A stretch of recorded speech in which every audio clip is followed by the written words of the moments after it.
Good morning, Husker fans. Welcome back to the Husker Big Red YouTube channel. I'm Chris Peterson, and joining me, as always, is Danny Gillette. We're also streaming live on Facebook here, so welcome to everybody who's joining us on the chat here on this Valentine's Day. Got a big basketball game for the Huskers today against Northwestern. Got some softball, got some baseball. Spring football is 1 week away, so that's kind of crazy. So we'll get into all that, and hopefully you guys all got your Valentine's Day shopping done, or at least have a plan to get that done here shortly. So with that, if you guys haven't already, hit the like button, hit the subscribe button, join the conversation. How are you on this Saturday morning, Danny? I'm doing well. I did get all my Valentine's shopping done, so that's good.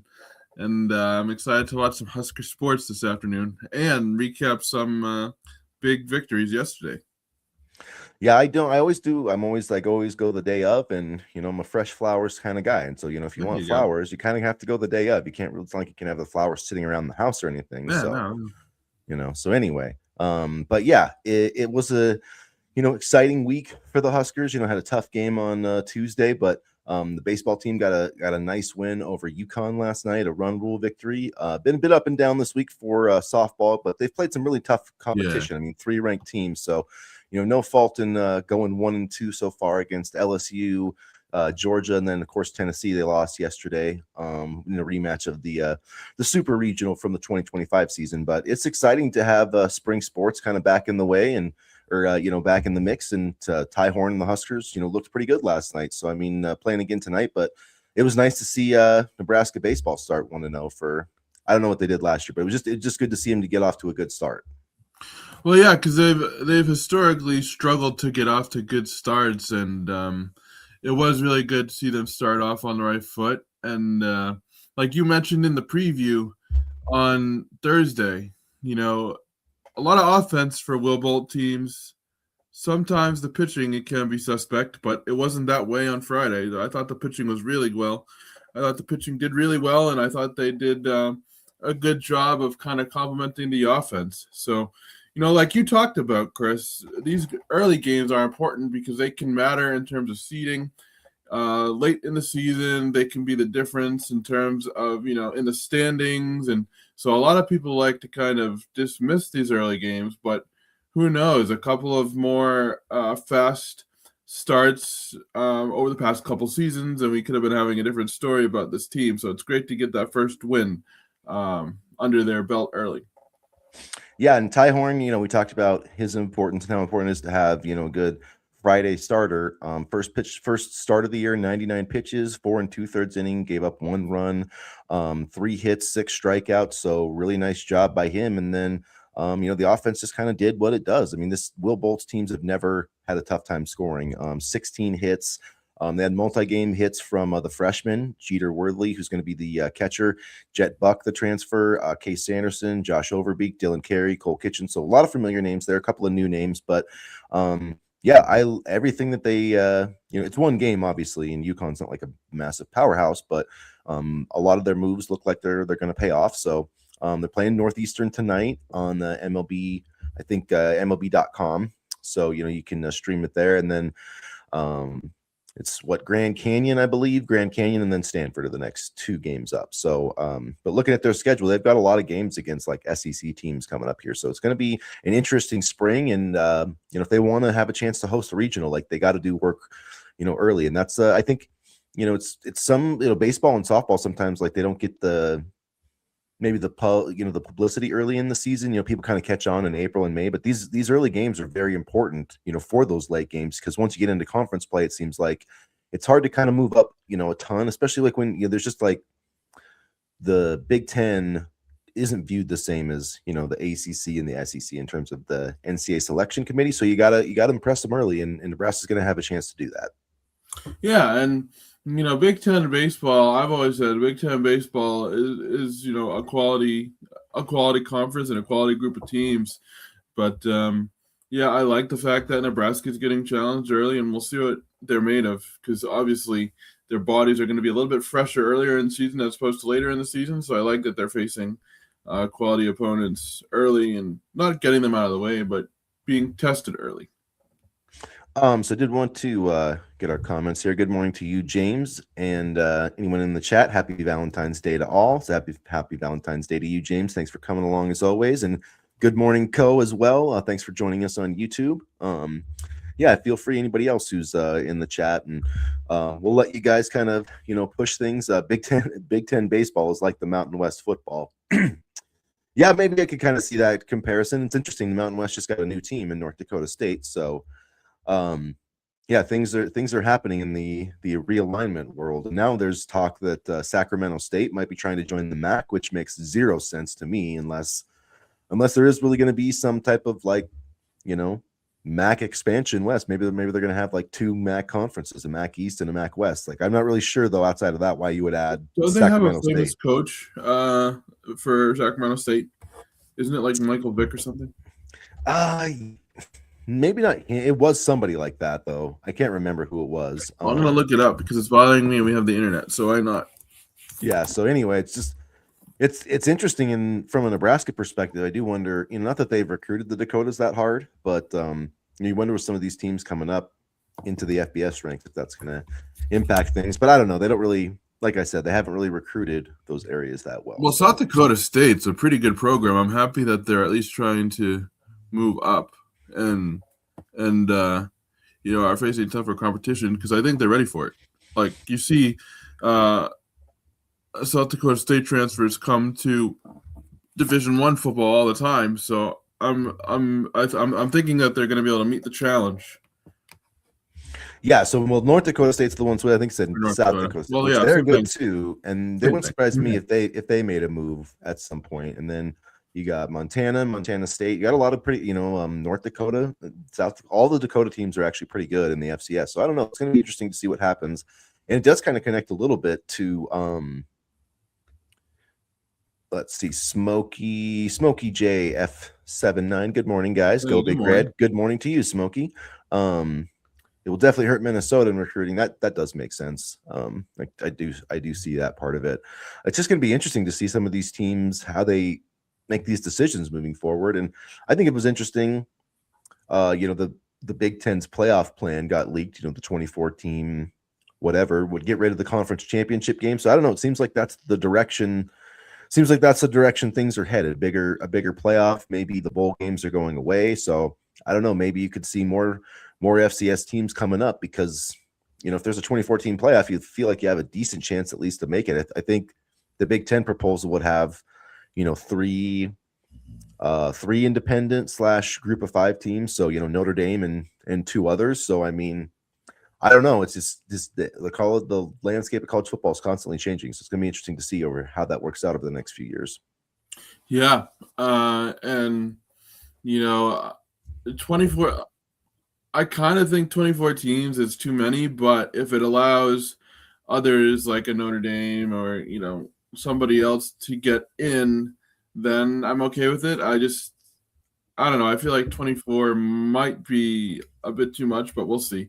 I know the FCS playoffs, aren't they 24 or something similar? And it seems to be a lot of fun and work out well. So FCS playoffs are actually really good.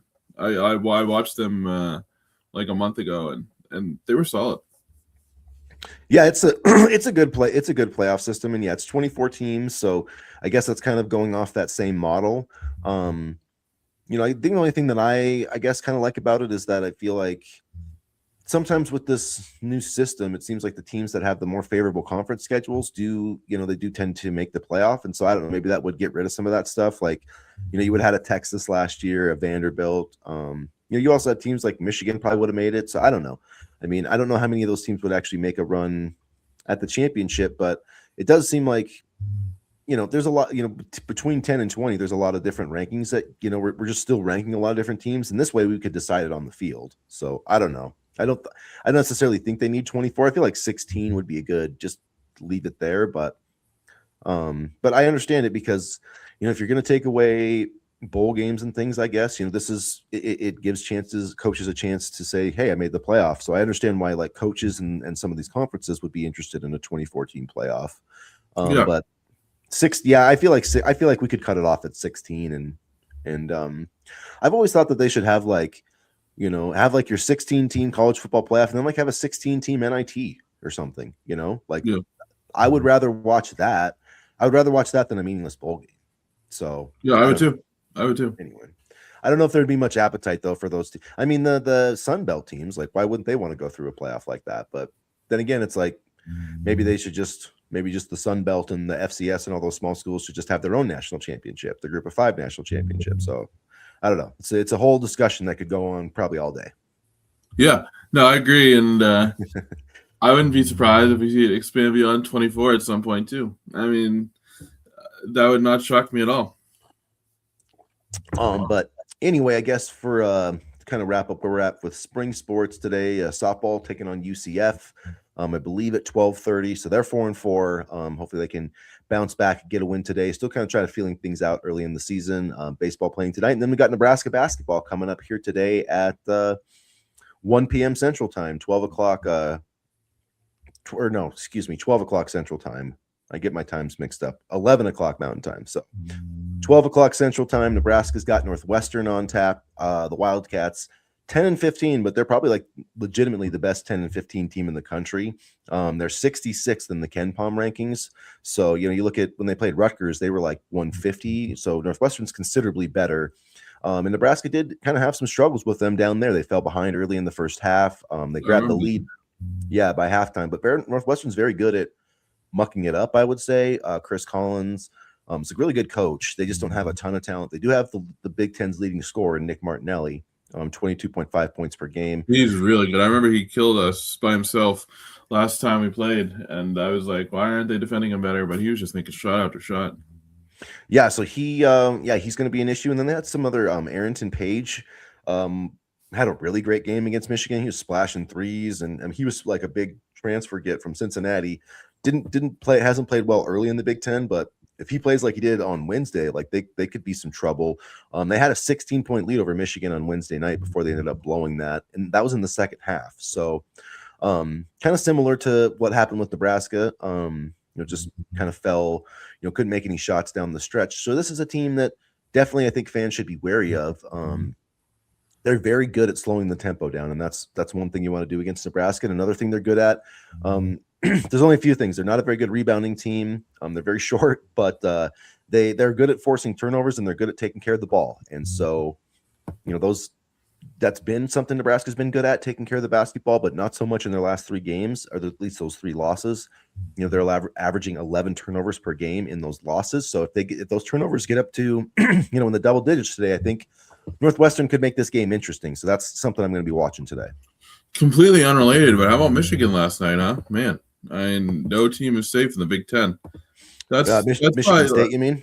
I mean, yeah, Michigan State, excuse me. Well, I think, didn't Michigan get a scare this week too? They did from Northwestern. Yeah, it was. That's right. They were down 16, and they did come back and win by double digits. But yeah, it was pretty dicey. And in terms of the Big Ten race, Michigan State did lose again last night to Wisconsin, Wisconsin's playing as well as anybody right now. Yeah, which is kind of interesting to me because when we played Wisconsin, they didn't look anything like they do now. I mean, they really didn't. And we defended them well on the perimeter, and that kind of took away their game. But to their credit, they've been hanging around and playing well. So I mean, it reminds me of the Nebraska ball teams of a couple of years ago where they got hot in February and they're trying to make a late push. But credit to them for figuring it out, because they've been playing some really good basketball lately. Yeah, so Wisconsin right now, they're tied for 4th. So let's see. So Michigan's first. So they'd be tied for 4th. So it's Michigan obviously at 11, 13-1 or whatever. And then you got Nebraska and Illinois just behind, or Illinois is 11-3, Nebraska's 10-3. So basically Nebraska's tied for 2nd, in the loss column. And then you got Michigan State. Now Wisconsin's tied with them at 10-4 for 5th place. So, so you look at the double bye conversation, Wisconsin's firmly in the mix now for that double or triple bye, I guess, this year, because there's 18 teams in the tournament. It's just funny when you say 18 teams, because it's like, damn, that's half of college basketball, one conference. But anyway. but Wisconsin, the last month, they've beaten Michigan, Illinois, and Wisconsin. Michigan State. So they're really playing some good basketball right now. So that win that Nebraska had over the Badgers looking better and better. But in terms of the Big Ten race, Michigan playing UCLA today, and UCLA is also 9-4. So if they pull off the upset, that would put them into a tie for fifth, and obviously, that would help everybody, Nebraska included, if Michigan lost another game. So Michigan still, they've got 6 games left. They've got a 2-game lead, but they still have to play Purdue at Purdue. They have to play at Illinois. They have to play at Iowa, at UCLA. Or no, excuse me, that's Nebraska's. But they have to play at Iowa, and then they have to play Michigan State at home. So you're still playing. Michigan still has to play 4 of the top 8 teams in the conference, and 3 of those games are on the road. So, I mean, if they lose this game to UCLA, they still got 4 of their last 5 are against top 8 teams. And I guess if you look at this UCLA game, 5 of their last 6 are against teams in the top 8. So Michigan still has a lot of work to do before, they bring home that championship. Yeah, and I know many fans were down after the Purdue loss earlier this week, and they were kind of wondering about the Big Ten chances. Well, I still believe that they're firmly in play for that, given the strength of this league and the fact that several top quality teams have to play each other. Yeah, and you look at Nebraska's schedule, they might need to win. I mean, they may need to win out to get a share of the title. But, Northwestern today at Iowa, which, Iowa's a top 8 team, but you look at Nebraska's got 3 top 8 teams left: Iowa, UCLA, and Iowa. So Iowa twice and UCLA. 3 difficult road games at Iowa, at USC, at UCLA. Those are all teams fighting to get into the NCAA tournament or in the NCAA tournament. But this team is good enough to win those games. And then the home games, Northwestern, Penn State, Maryland, and Iowa. So, they got to take care of business at home. You can't lose any more games at the vault. And then, hopefully you can win all of those games on the road. But even if they go 16-4, I don't think it's out of the realm of possibility that they could win a co-championship at 16-4. I know that would mean Michigan goes 3-3 down the stretch, but it's tough to. Michigan almost lost. They were down 16 to Northwestern, who's 2-11 in the Big Ten right now. So, anything can happen over these next 6 games. And it's that's one thing about, these teams like Michigan and Michigan State and Illinois, they kind of backload the schedule for TV purposes, so they can have these big, and so Nebraska, our schedule is front loaded because they don't care about Nebraska basketball for TV, so it's going to be interesting to see now. Nebraska's kind of playing their portion of the schedule that matched Michigan and Michigan State's from the early part of the season. So we'll see. Which I think is honestly kind of a smart move, especially as you need every win you can to, try to get to first in the Big Ten. But honestly, I know their record's not great, but Penn State is tough too. So that's a game that I would watch as well. They're not world beaters by any stretch of the imagination, but they play gritty, they play tough, and they're scrappy. That's a good word, scrappy. And so that's going to be an interesting game too. Yeah, and they had a shot at the last second to beat Michigan in their gym. So literally anybody can beat anybody in this conference. Michigan State had to beat Rutgers in overtime recently. So there's no, especially if you're playing on the road, there's no guaranteed wins. But even at home, man, teams will come up and beat you because, I do believe that this is the best, top to bottom. I do believe this is the best conference in college basketball. Yes, I would agree. Now they do need to win. It's crazy to me the Big Ten hasn't won the championship since 2000. That's wild. I don't know how that just don't. It was Tom Izzo's. Yeah, the Spartans, Mateen Cleaves, Michigan. The Big Ten's not won a Big Ten championship since Mateen Cleaves was in college. John Beilein's teams never won the. Nope, made it there twice. I remember Trey Burke in 2014. I remember that. I'm surprised the Big Ten hasn't won a championship since then. They've gotten there a few. Yeah, so Michigan got there twice and lost. I think Wisconsin got there against Duke and lost. Illinois has been in the championship game against North Carolina and lost. That's right. Tyler Hansbrough, right? Tyler Hansbrough. Yeah. Yep. Michigan State lost to North Carolina once, just got destroyed. Ohio State with Evan Turner and Greg Oden, right? Oh, yep. Who did I can't even remember who they played in the champ. I think it was Florida. That's who it was. Yeah. That's right. With Joakim Noah. Was that the Joakim Noah year? Yeah, I think so. Yep, Joakim Noah. And then people forget this, but Indiana, 2002, 2001 or two. I think it might have been 2001, but they were the number 4 seed. They upset the Super J Williams, Mike Dunleavy, Carlos Boozer team. I think that 2002, they went all the way to the championship, and gosh, they lost to Maryland. So actually, You know what? I'm wrong because Maryland actually is the last Big Ten team to win the Big Ten championship, but they were in the ACC the last time they won it, or the last time Was they. that Gary Williams coached Maryland? Yeah, Juan Dixon. Juan Yep. Dixon, Okay. Yep. Blake. He was a bald guy. I can't remember. But anyways, yeah, that might have been the next. I think that was like 2 years after 2002. That's So yeah. crazy. That's crazy. So if we're even counting that, I guess we'll count that as a Big Ten national title, even though I mean, Maryland was in the ACC. yes.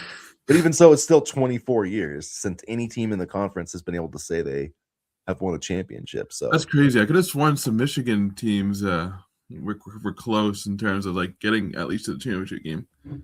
no, Michigan specializes in my life because they won it in '89 when I was 3. Before I was really a fan, I became a fan of the Fab Five. I watched them lose 2 championship games there, so they've gone 0-4 in championship games in my lifetime. So yeah, it's been a tough one. So you were there for the Chris Webber timeout call. Yeah, I was. Yeah, I cried about that one, no doubt. Well, I don't blame you. That was stupid. 7 years old. That was a stupid, Yeah. stupid impulse moment, but yeah, no, those Fab Five teams are good. And yes, So this is a Nebraska stream, but we're reminiscing about these guys because, quite frankly, we have nothing like this for Nebraska to reminisce about. We don't have exciting moments like these. They're coming. I think they're coming. I mean, you look at this team, and honestly, this is the most excited I've been about a Nebraska basketball team since I started covering them. And again, I'll say this: I know Nebraska struggled lately with the conference games and stuff like that, but I feel like less preparation for opposing teams and getting out of the Big Ten Conference will definitely help them come the NCAA tournament. I just hope we don't end up like a 4-5 or a 6-7 type seed, 5-6 seed. Honestly, like I just want them to get through the conference season like healthy because the Big Ten's such a grind. Like I really don't. I mean, I care about the seeding. I'm not saying I don't care, but like 2, 3, 4. I don't think there's that. Like it's really more about how you're just like your draw. You know what I mean? Like you could be a 2 seed and play a 7 seed that's like a terrible matchup for you. You know what I mean? Or it could be the opposite way around. Like you could end up against a 2 seed that you just you're like they just don't play well against you. Like the NCAA tournament's such a mismatch of, as long as you're avoiding outside of those like top, Michigan, Arizona, those top 2 or 3 teams, like I feel like everybody's really jumbled. And so I feel like it's almost more just like luck of the draw. If you just get into that 2, 3, 4 range, you don't want to get into the 5 seed area because then you're getting into danger territory. I'd prefer if Nebraska doesn't fall below a 3, because even the 13 seeds are pretty darn good a lot of times. But again, it's who are you going to match up against? Because like maybe get matched up against a team that like turns you over a bunch, or is like sort of like a Texas A&M team, that's like crazy athletic, getting to the basket and can shoot. That was a horrible matchup for us last time out. Yeah, it was. And then we shot the ball terribly. Like our only chance in that game was to make a bunch of threes and, just couldn't do it. And their athleticism was just too much for us, and so it'll be interesting to see, like how will they match up against a team like that if they get paired up. Although they played Oklahoma, who's kind of that, SEC style type of team, and they did really well. And Illinois tends to be, I mean, kind of pretty athletic, and I don't know, we'll see. But I feel like as long as they don't fall off as long if they even just go 4-3, in their last like 7 games, because they do have such a good resume. I mean, against quad 1 and quad 2 teams, they don't have a bad loss. All their losses are to top 10 teams, and they were all competitive games. So, I still feel very good about where they're at, and it's just you gotta execute it, because if you go out there and you give up a bunch of offensive rebounds and you turn the ball over and you don't shoot, like you're not going to win. Like basketball is such a it's such a crapshoot, because you could be a 2 seed and have a great season. I mean, how many great 2 seeds have we seen go in and lose? Like it's very possible. So not possible, but it does happen. So I want them to be playing strong basketball and to be healthy going into the NCAA tournament. We have comments here I didn't even look at because I was too busy yapping. So let's see what those comments say. Same comments from previous, but I think we did get most of them. Yeah. So no, I was gonna say just like I'm not going to say that we need a big man because we had a big man in Braxton Mee and he wasn't very good. But we do need to address the rebounding somehow. And I'm going to be very interested to see if we match up against a taller team like a Michigan or, even Illinois, like that type of, big shooters, big, centers type of team, how we do, because it seems like we struggle against those teams the most.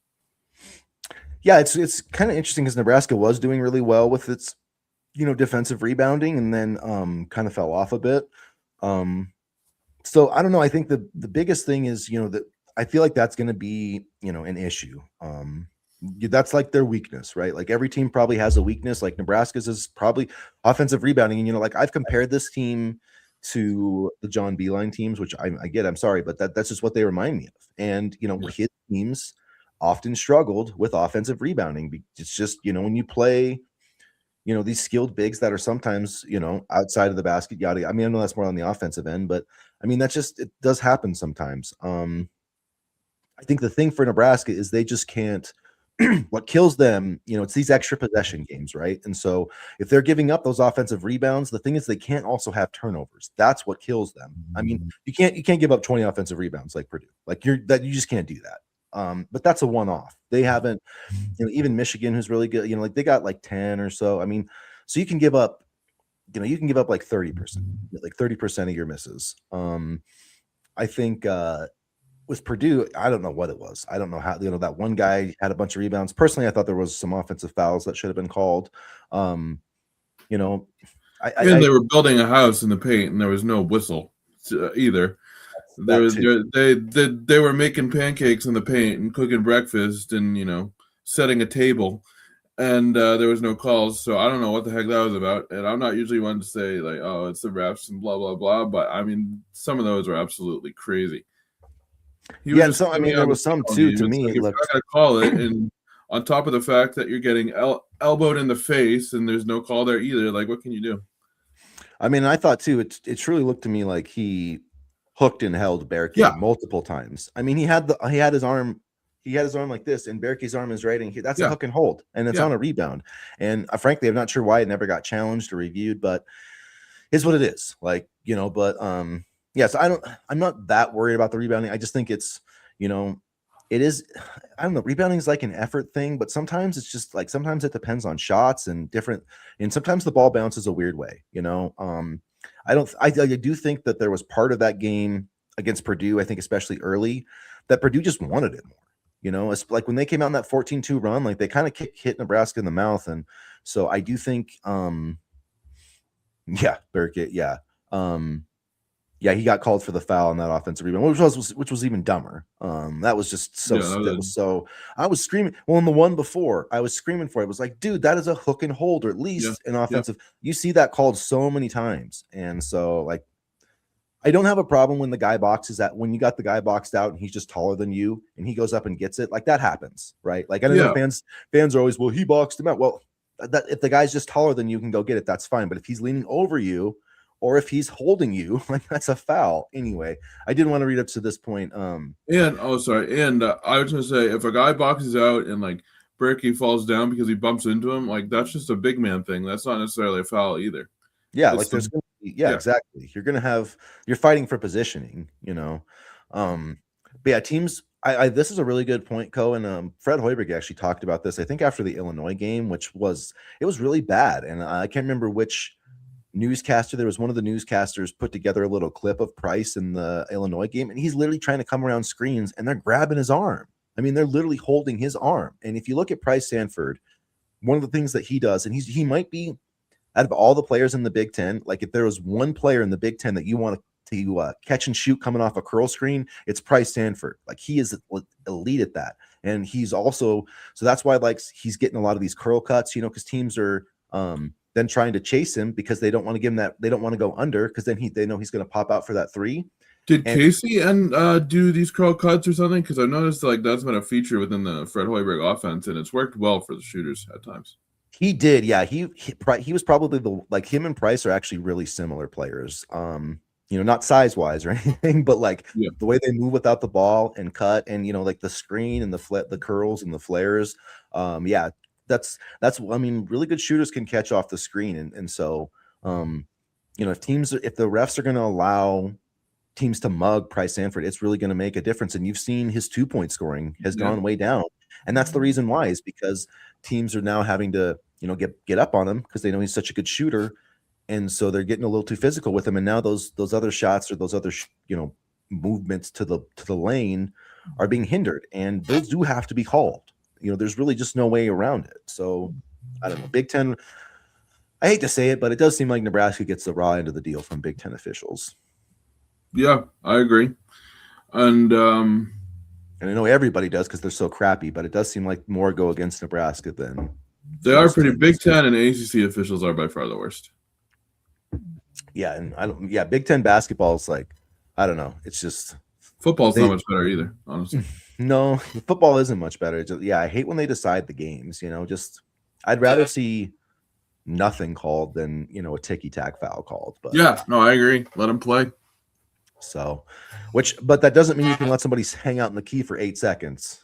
Yeah, that was ridiculous. That was absolutely crazy. And I thought maybe I was like being impatient and counting 3 seconds, hoping for a technical foul, but I thought that they were camped out for a while. So, but I mean, it is what it is. I do think this is a big. They need to get some momentum back. It would be nice to see them get, just have one of those games where they just, don't struggle, just like come out burying threes and win by like 25 points. I think that kind of game would it'd be good to get the mojo back, but we'll see. Northwestern's not easy. And, but they did just get their hearts broken though. So it could be interesting to see like what their mental capacity is for this game, because they also, they played Illinois a couple weeks ago and got beat by 40. So, there is some variance in their play. Yeah, for sure. For sure. All right, let's we can pause the basketball talk. Spring ball. Wanted to get some spring ball questions or some. I can't figure out how to take the script off my screen. It's just telling me to jot down a script, and then it has me playing a video, and you're completely dark, but I can still see you. So I don't know how to do this. I feel like I'm like 60 years old trying to figure out my first iPhone here, but the teleprompter. Yeah. How do you get rid of this teleprompter thing? I'm not sure. I think I think there's just a button at the top. You just move it over. If you hit the notes teleprompter there. I don't know. Oh. You'll always be dark from now on, I guess. Yeah. I don't know. That's okay. But yeah, so spring ball starting next Saturday, I guess will be the first spring practice, February 21st, which seems like it's coming up quick, but yeah, I'm excited for spring ball. Got the spring game March 28th. There's going to be baseball, softball that day too. Hopefully some NCAA tournament basketball as well. I hope so. That'd be nice. It is a Saturday, so that would be, if Nebraska's playing that day, it would be an Elite Eight game. So, never know. That'd be pretty cool though if you had like spring game, baseball, softball, and then Nebraska final. If Nebraska has a game to go to the Final Four, that will be the craziest thing I think of my lifetime as a Nebraska fan. Does Calandria losing to Michigan's old QB during fall camp make you think TJ has a chance to start at the beginning of the year? No, I don't. I think like part of the thing with Alex Orji, you have to look at Dan Mullen too. He is like a dynamic running type of quarterback. And so I think there's just a lot of, I think coaches wanted to try to make him into something. Michigan messed around with him being their starting quarterback for a while too. And like the guy can't complete a pass. So, I can't really comment on that. He's nasty football though. He is so good. And I think it's like, I think he probably does throw the ball better in practice. I just think for whatever reason, like he just can't read defenses. Like he cannot make decisions on defenses. And so I think, when the live bullets start happening, he just doesn't know what to do. But I think for like someone like Dan Mullen, he's like, if I just get this guy to throw a few, like there were plays last year where like, for Michigan, he would be near the line of scrimmage and he would be like a run fake. And there would be a guy like, I remember one play against Minnesota, the guy was like 5 yards open and Orji threw it over over his head like 10 yards. like if he could just even like be remotely accurate, because defenses have to, kind of move up so much. No, I don't think so. It's a different. He comes from the Urban Meyer system, which is a very different system than I would say the not the run and shoot. I'm blanking. What do they call it? The air raid? Yeah, right. Urban Meyer and Dan Mullen are not air raid quarterbacks at all. It's a spread system, but it's much like you look at Tim Tebow, Dak Prescott. Those are Dan Mullen type quarterbacks. So yeah, I'm not surprised that he tried to take a guy that should be playing tight end and try to make him a quarterback because he did this. I mean, Tim Tebow is one of the worst throws of the football in history. You know what I mean? And still won the Heisman, but like, I'm not surprised. Like that's just kind of who their quarterbacks are. Like you look at Urban. I mean, how many pro quarterbacks did Urban Meyer have at Ohio State? Zero. Like Yeah. I mean, it just that's the when they were good, it was TJ Barrett, it was Braxton Miller, it was mostly the running types. So I think that was part of it. And then I think Dan Mullen realized he made one of the dumbest decisions of his career and then, flipped to Calandria and won the Mountain West Player of the Year award. So I don't know why coaches sometimes make the decisions that they make, but yeah, I wouldn't. I'm not saying that Latif doesn't have any chance. I'd be surprised though if it wasn't Calandria. Yeah, because TJ didn't exactly put together a good portfolio in the games that he did have an opportunity to start. And I know he's young and stuff like that, and that definitely plays a part. But he didn't look his best in the opportunity that he had. And you're not paying a quarterback $1 million from the transfer portal to sit on the bench. Yeah, which is kind of unfortunately the way. So I mean, I think Latif would have to be like head and shoulders above him. Like it'd have to be clear. If it's the same, you're probably. I know the idea. There's the idea like you kind of play the younger guy, but I think it would be nice for Nebraska to just like actually have an experienced quarterback because, I mean, I think part of it with TJ, I just don't think he was seeing the field very well, and part of that's just not playing. He was a true freshman. It's hard. Yeah. Teams are throwing different looks at you, and because there was plays that were there, and there was times where he just, or like he did have good throws, but like Quinn Clark missed time the jump. So I mean, there was times where guys just didn't make plays for him too. So he could take a big jump, but I think if he's going to compete for the job, like a legitimate competition, like he needs to have a really good spring. Yeah, because I think if you feel comfortable with TJ, I don't think you go out and get Danny either. Yeah, probably not. And so, yeah, it's gonna be really interesting to see how that battle works out. Because I wouldn't rule out Kalen either as like being the backup. Because he can run a little bit and he's got some experience and he actually knows the system a little bit too. Because he was here, before Holgo left. So we'll see. But I like that they've got a couple of guys at least that have starting experience besides Calandria. It's just from everything. I've read, which I know is what you guys have read too. It's not like I have any extra information, but it seems like he's a different level quarterback, just more of a playmaker. And I think Nebraska needs that. So I don't know. We'll see. We'll see how it works out. But if TJ does win the job, I mean, I don't think that would be a bad thing because he would definitely have to have earned it. And then he would have to have taken a huge jump. Yeah, no, I agree. And, for his sake, I hope he can take that huge jump, but do you think they'll try to make a run at a fourth quarterback? I mean, they had one, and then he decommitted. So I don't know. That'll be interesting.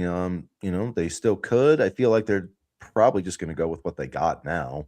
But you never know. I mean, Matt Rule's never been shy about bringing in guys late. Like he brought in Gramstad like a couple weeks before fall camp a few years ago. So maybe Mac Markway comes to mind. Too. Yeah, and the Mac Markway is an interesting example because he didn't enter the transfer portal. He just left school, and guys can do that. That's the thing. That's like the little secret that nobody's telling you about.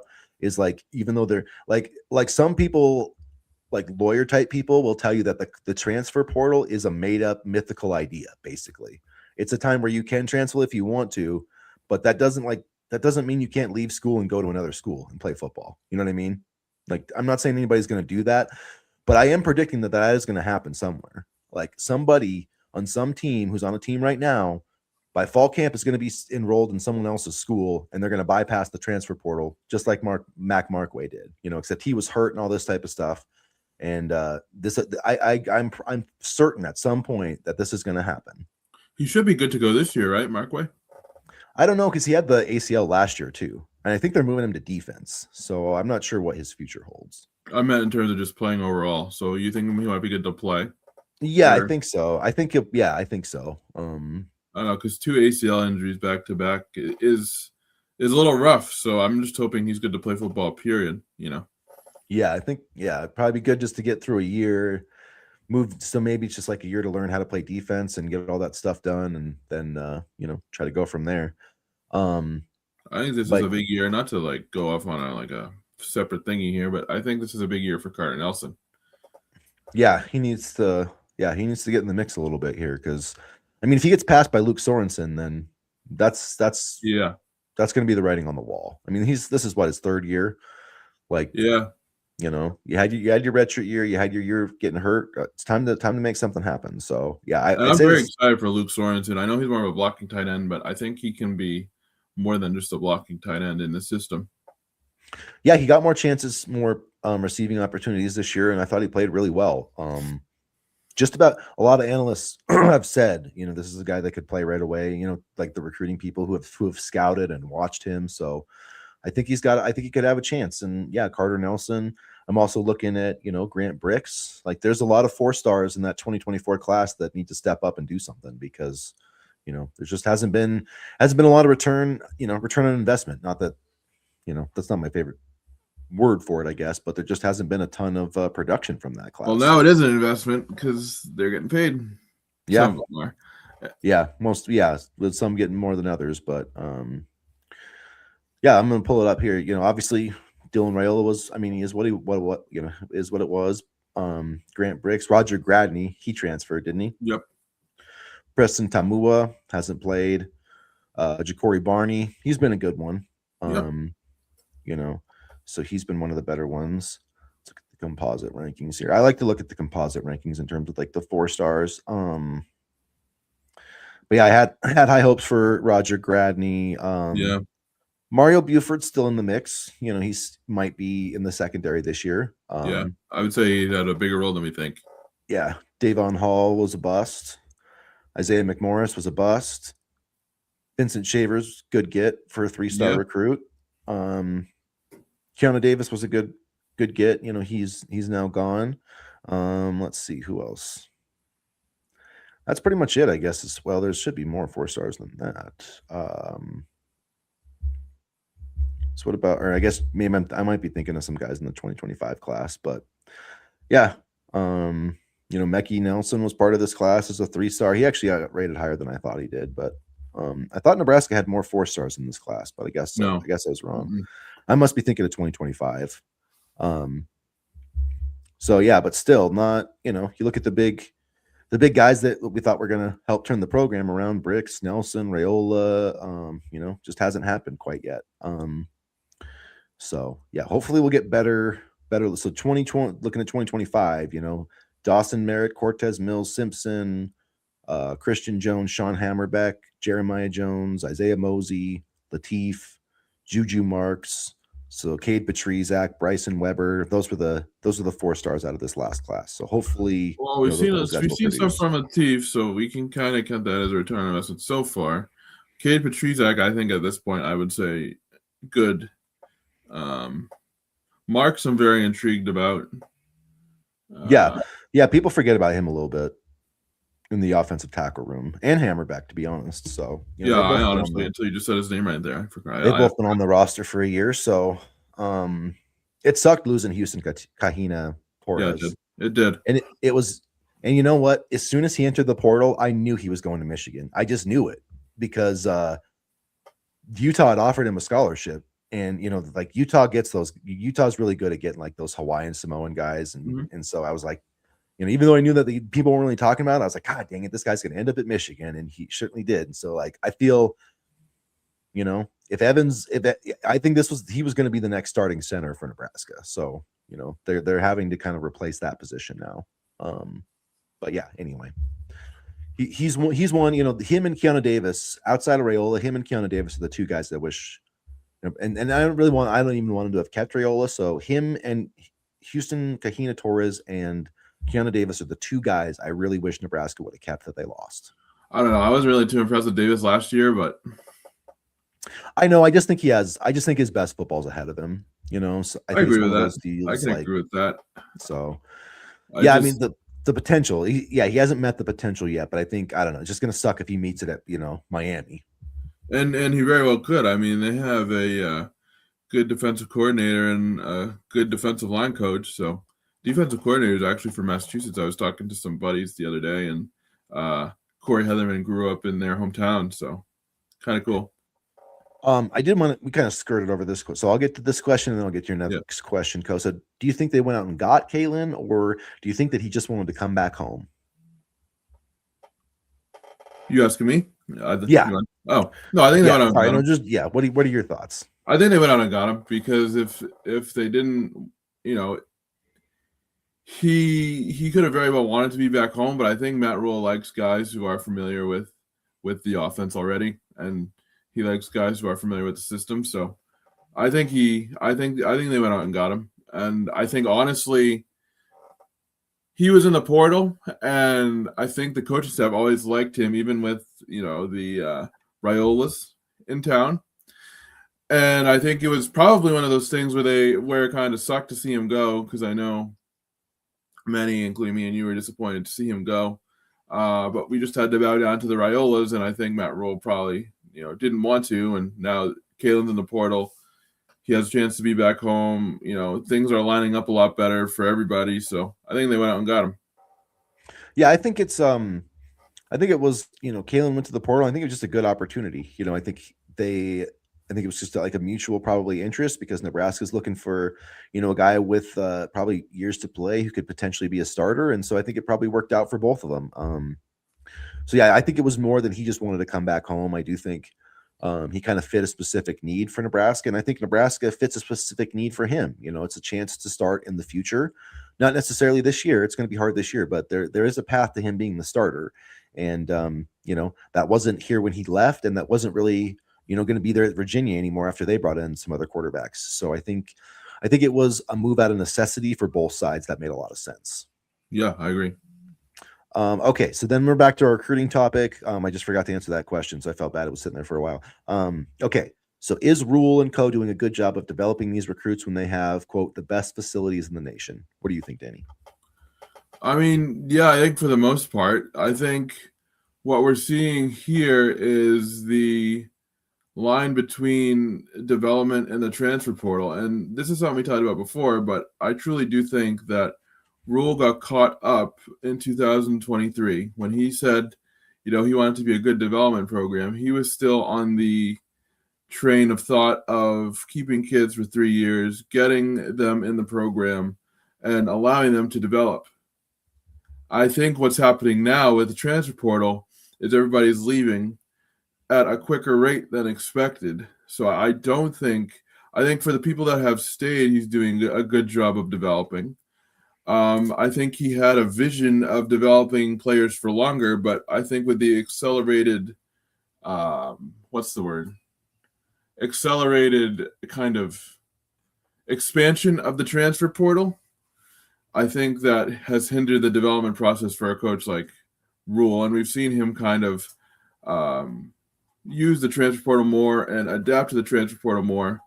But I think he's still trying to work through that process as well. Yeah, I do. We talked about this a little bit. I do think he's had to adapt some, because when he came to Baylor and he went to Temple, he was more of a development guy. It was first year at Baylor. We're going to play these guys. We're 2-10. Then the next year we're 6-6. And then the next year we're 9 and whatever they were, 10-2, whatever. So I think part of it is, keeping those guys, developing them, keeping the same team, and that's not really possible anymore. It's very hard to get guys that are going to sit, especially an entire class. And you can get players, surely, but so I do just think his kind of general team building philosophy kind of went by the wayside a little bit, and because it's Just just to be clear, I personally am not saying that's on him. I don't think it's on him. It's just the transfer portal was not what it was before when he was there. So it is a new era of college football, and you do have to adapt to it. And I think that they're doing the best job that they, not the best job, but I think they are adapting though. I think they're starting to figure it out. In terms of the development, like I think it depends where you're. There's been some wins. Like Emmett Johnson. I think the receivers have played decently well. For the like Isaiah Hunter, I think is a nice guy. Not those guys haven't been developed per se. But like Luke Lindenmeyer, I think is a nice player. Not saying he's going to get drafted. You Donovan know, Jones. yeah, Donovan Jones. I still think Vincent Shavers has some good upside in his career. So yeah, I don't know. It's a tough question. I would say they maybe haven't met expectations, with the development. I don't, it's some of them they probably need more time though too. Like with Raiola, probably needed more time and had to play probably before he was ready. So I don't know. I think we'll have a better answer on that question this year because if all of these 2024 guys kind of wash out, none of them are really making it, that will be a indictment of development. But at the same time, you've got a lot of those coaches that have moved on, Raiola and the defensive line coaches, so I'm kind of interested to see like if Jeep Wade and Corey Brown and some of these new guys, Roy Manning, if they can help some of those players reach that potential. So I'm excited about Cheap Way. I think he's doing a great job recruiting, and they're gonna get some big time visitors for the spring game. I don't know if you saw that, but I'm excited about what he's been able to do on the recruiting trail. yeah, I think he's doing a good job, and I hope that I think he'll even be a better position coach. Will any of Rule's recruits be drafted next year? So like the 2027 draft? Because I don't think anybody's getting drafted this year. That's a Rule recruit. Sayre Wright's probably going to get picked. Emmett Johnson obviously will get picked. I would think maybe Dane Key. So yeah, let's see. If 2027 when we're gonna have any Matt Rule draft picks. I don't know. Maybe Ja'Cory Barney probably would be drafted. I mean, after two more seasons, he would probably get drafted. I feel like Donovan Jones probably has a chance to get drafted. Not like super early or anything, but depends obviously how he works out the next 2 years. I think I do think Shavers has a chance. Justin Evans I think is going to get drafted. I don't remember if he was he's going to get drafted. Yeah, in next year's. Okay, so I guess not 2 more years. This would have to be after this year. Sorry, I'm on a stupid train of thought here. So yeah, after this 2026 season, are we going to have any guys get drafted? So Justin Evans, but I think he was a Frost recruit, if I'm not mistaken. He was. So yeah, probably not. I can't think of anybody off the top of my head, unless Cameron Leonard has like a really good season. I mean, which I don't think it's like out of the realm of possibility. I'm not saying like it's likely, but Andrew Marshall's only a junior, right? I think he's a senior. But he also wasn't. Well, I think Co's talking about high school recruits. Okay. So yeah, nobody that I can think of. Because the 2023 class, nobody there really that I can remember. So yeah, I don't think anybody probably because Justin Evans might get drafted. I mean, maybe like I doubt Calandry will get drafted, but I do think I think on this particular team, Evans, I think Isaiah Hunter. Well, you're right. Yeah, so there's one Princewell left, but that's a bummer. That one hurt, and so did Lacey. Yeah. If they could have got those guys. Yeah, I'm trying to think anybody. So I mean, I do think Marshall's going to get picked, so that would be 3.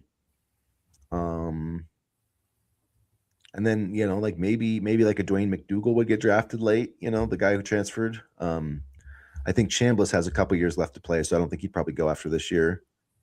So yeah, I mean, you're probably not looking at a ton of guys getting drafted in this year's draft either for Nebraska. So yeah, the Princewell one really does because I mean, what did they need on the defense last year? They needed somebody who could wreck the quarterback, and that was Princewell Mamalian. Yeah, and they needed proven running back depth, and that was Kawan Lacey. So yeah. Although yeah. I do think, and I'm not saying this like a bad kid, but Emmett didn't want Dante Dowdell back because he wanted to be the starter. So I think something might have played out similar with Quan Lacey. And so I don't know if we would have actually been able to keep those running backs at all. Both of those running backs had Lacey been with the program. So in my view, Lacey probably would have left anyway. It's tough. It's tough to keep all the running backs together. I mean, Miami did a great job with that. So, um, yeah, we'll see. I mean, talking about spring questions. I mean, that's the big question for me is how the running back's going to look. You know, is the offensive line actually going to be better? You know, is Nebraska actually going to be better in the trenches? I mean, it's we've been talking about it, but are they actually going to see the improvement on the field? That's a big question for me. And I'll say this during, because Miami is Chris's equivalent of Michigan here. For me, during Mario Cristobal's tenure, he's had 16 different assistant coaches. So, I do think there is something to the fact that it's very hard to keep a consistent coaching staff anymore. One of those coaches in his first year was Josh Gaddis, and then Gaddis went to Maryland and did better there. But it's just very hard to keep a solid coaching staff. And I think one of the things that I see when brought up with Rule is that he hasn't been able to keep his coaches. But the reality is, and this goes back to coach loyalty too. People like to talk about player loyalty, but coach loyalty as well. Coaches leave and, move and get fired almost, as much as, players change rosters. Yeah, they definitely do. And so hopefully, that's one of the things I've been saying. I'm hoping that this defensive coordinator will help, cause a meaningful like shift up in production for Nebraska and Rob Orich. So that's my hope. And that was another question is how well will Nebraska adapt to this defense? I'm interested to see how it's going to look in the spring game. I think there's a lot of pieces, a lot of veteran experience. I think there's a lot more talent on the defense than people are giving it credit for. So I do think that there's a chance, at least on that side of the ball, that there's, like a quick turnaround where they can get back to being a top 25 defense. Now, I'm not sure what that's going to look like record wise and all that type of stuff, but that's I guess that's my bold prediction for Rob Orich. I think he's going to turn Nebraska back into a top 25 defense this season. I think my bold spring ball prediction is that Mickey Nelson will be a Big Ten, show that he's a Big Ten running back, not maybe in the Emmett Johnson way, but that he can contribute at a high level. Yeah, and it's interesting if you want to look at the rankings. Nelson was ranked higher coming out of high school than Emmett Johnson. He wasn't. I know when he first kind of came, he was listed as unranked, but he finished 636, which is a couple hundred spots higher than Emmett Johnson.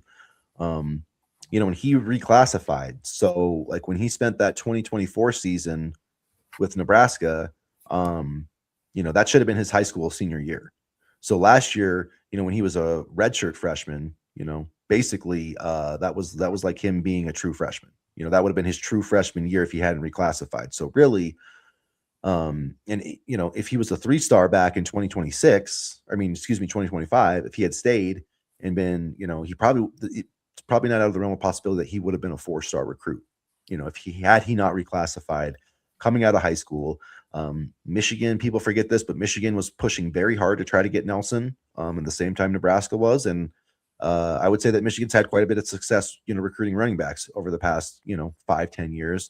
So I think that that Nelson was maybe a little underrated when he came here. Like Steve Sipple's been talking up Nelson since he got here. He kind of was like, okay, I'm going to stop doing that because they're not playing him. But the reason they're not playing him is because Emmett Johnson was freaking running like Emmitt Smith last year. So, say that one more time. Emmett Johnson was running like Emmitt Smith last year. That's why he didn't play. People say, oh, why didn't they play the other running backs if they were so good? Well, Emmett Johnson was a borderline Heisman Trophy candidate, and you're not taking him out of the game, and he is pretty much your only consistent and redeeming part of your entire offense. I'm sorry. You're not taking him out of the game. And sure, frankly, there was games they should have gave it to him more. But, I just remember the UCLA game. He was carrying the team on his back, for crying out loud. And the Minnesota game, they should have gave him the ball more, hell of a lot more. I agree. And that was, he was like, the dude was, he reminded me of Barry Sanders and Emmett Johnson or Emmitt Smith last year. I don't care what anybody says. Like, that's what go back and watch him run. It was incredible. I agree, but that's bold. It is, but like, God dang. And he proved me wrong. I remember I was on this podcast and I was like, oh, he's no Justice Haynes, Well, that was one of the dumbest comments I've ever made in my entire life, because over the next 10 games, like, he was definitely at that level. He took his, that's what I'm like. That's the thing is, we want to talk about, oh, we got to get these guys from the transfer portal, all these superstars. Like what you need is you need stars on your own team to develop. And that's what Emmett Johnson came out of nowhere, became a superstar. And that's what Nebraska needs more of, you know. Well, Emmett was unique in the sense that Marcus Satterfield didn't run with him or didn't even want to play him, so they kind of were able to hide him. Yeah, I And know. so then when he finally actually got a chance to be on the field and we got to see how good he was, that's how we were able to keep him. If he played like he did last season over the course of his career, I don't think he would have been on the Nebraska roster for very long. So I think that was kind of a unique case. You know what I mean? Because like Satterfield, I don't know, for whatever reason, was allergic to running the football at Johnson. He didn't want Johnson on the field. I'm like, what the hell are we doing? But Nebraska was able to hide him, for better or for worse, in such a unique way that we were actually able to kind of, keep him under reps. Yeah, it was kind of weird because I mean, at the end of 2022, he started getting some carries and he was like good then, or 2023, excuse me. Yeah. He had some really solid games. And it The was Maryland same game, I remember. Yeah. and it was like they always just wanted to push somebody else over him, and Yeah. then but yeah, he definitely proved me wrong too. I didn't think he would stay healthy.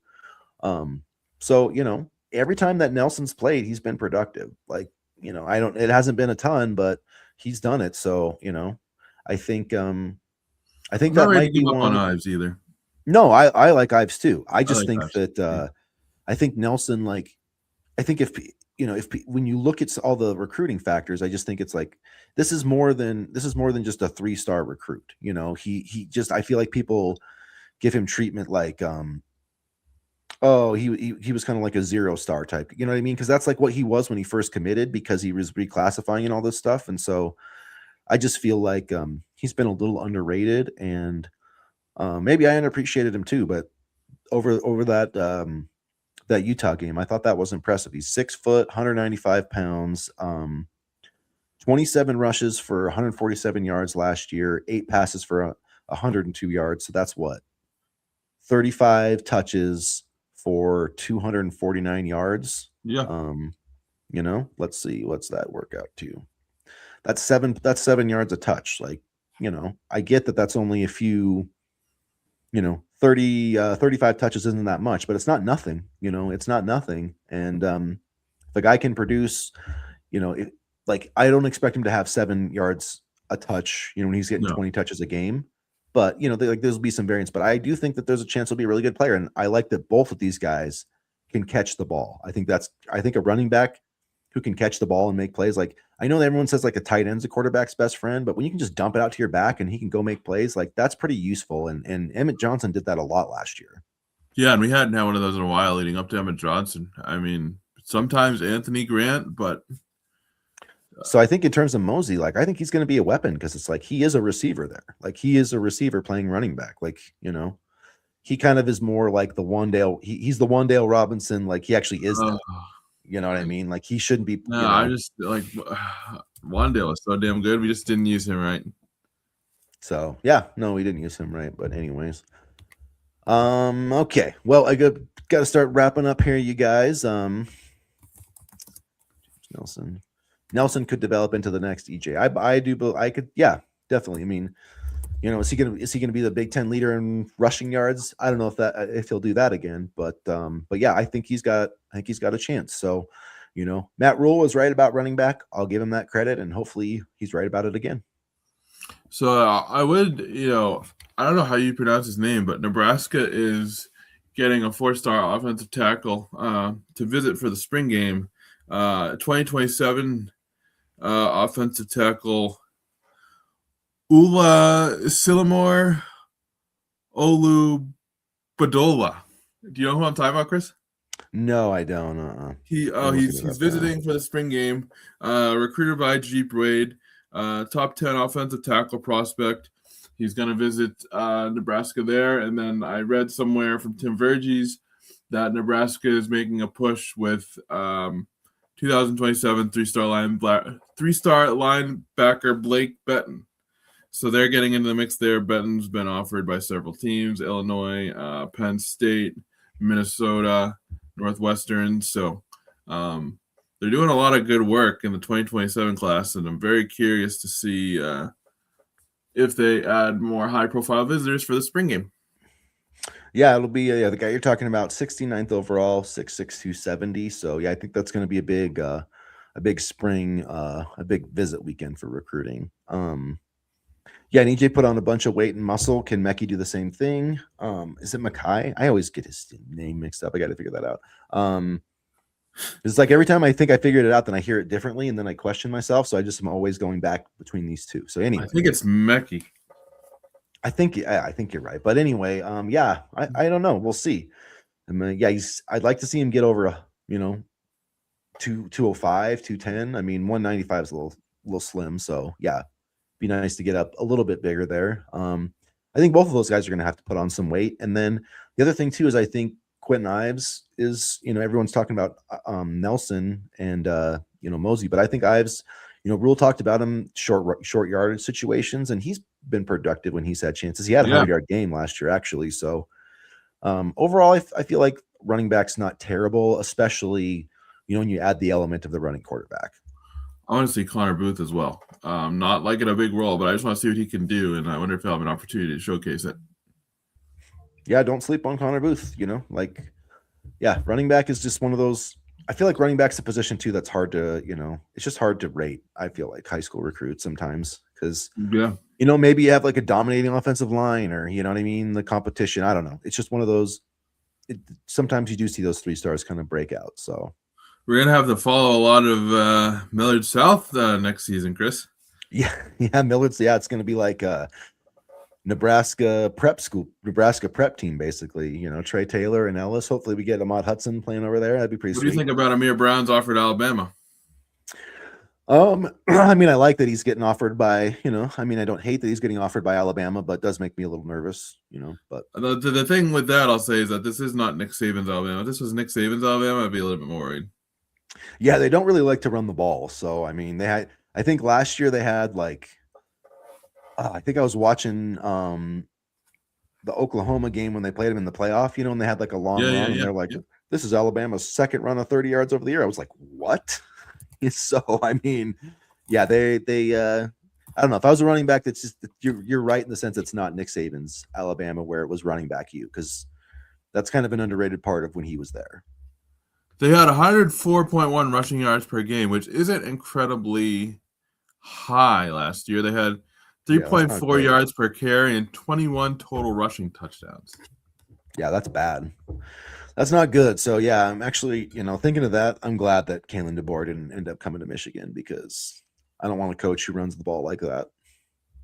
I mean, yeah, but I would have taken him at Nebraska. Well, yeah, I would take him at Nebraska. I'd have taken Chip Kelly at Nebraska. Did you see our last video about our last video we did based off of Bill Moose's book? Got a lot of attention. So, I mean, maybe you'll have to take an excerpt of the book every podcast and then just roll with it. A lot of people calling us morons, though. But about which part? Because I saw. I don't even remember. I just saw a lot of people. I think it was like that you said that Rule was better than Frost, which I don't think is a crazy thing to say. How can you not say that? He's been to 2 bowl games. But yeah, people were being like, that's the worst take ever. And I'm like, I just don't know how to respond. No, I mean, it's not, because I guarantee you I know it's not. That's what I'm saying. The people who think that, I just don't know how to respond to those people. Well, I'm saying to the people, if Kyle Whittingham came here and started losing, and I said that, or if Kyle Whittingham went like 8-6, won a bowl game and won 2 bowl games and did better than Rule, and I said that Kyle Whittingham was better than Rule, people would say that's the worst take ever. So they just like to hate on what's current. It's the same thing with the damn quarterbacks. I guarantee you, if Calandrius, struggles a little bit, they're going to be calling for TJ and rallying around TJ, just like they, tried to do when Raiola was a starter. I don't know. Yeah, it's great. Yeah, I don't know anybody that can say that, Rule's not a better coach than Frost. I get he hasn't quite met expectations, but he's had 2 winning seasons. I mean, Frost. Is he what we thought he was going to be? No. Is he better than Frost structurally and coaching wise? Absolutely. I mean, Scott Frost's best season was 5-7. So that was Matt Rule's worst season. Maybe, yeah. I mean, maybe since he loves doing interviews, we could have Tom Osborne. We could have Tom Osborne on the podcast, and we can get his opinions, and then maybe people listen to us. Dr. Tom. That would be sweet. I'd love Dr. Tom to come on. I would honestly. I know I joke I'm about not like sure if he knows how to use a computer that way. I'm kidding. no, he does, probably obviously, he could probably use a computer better than we could. But probably. I just wish like he could just be free of being asked about his opinion on Nebraska football. I feel bad for him because like he probably cares, but he probably doesn't care enough to do sit down interviews and all this stuff. So it Yeah, would I be think cool he to have probably him on just the like podcast. wants to watch practice, and like I think that's the part he likes. Yeah, I no, think just like let him watch practice, leave him alone, just let him do his thing. Like he doesn't need to do all these interviews. He did his time, you yeah, know. like if Matt Rule's got a question for him, like I'm sure he's there, but like yeah, just it is what it is. But anyways, I better get going, you guys. I got to get my Valentine's shopping done here. So You haven't done it. I thought like I know you said you usually do it the day of, but I thought you had already done it. nope, I gotta go. No, Uh-oh. I get the fresh flowers, man. I gotta get the fresh flowers. Gonna get the kid up. We're gonna go to the store. We're gonna get the flowers, and we're gonna go from there. Get the kids get something for mom. That's cool. That's cool.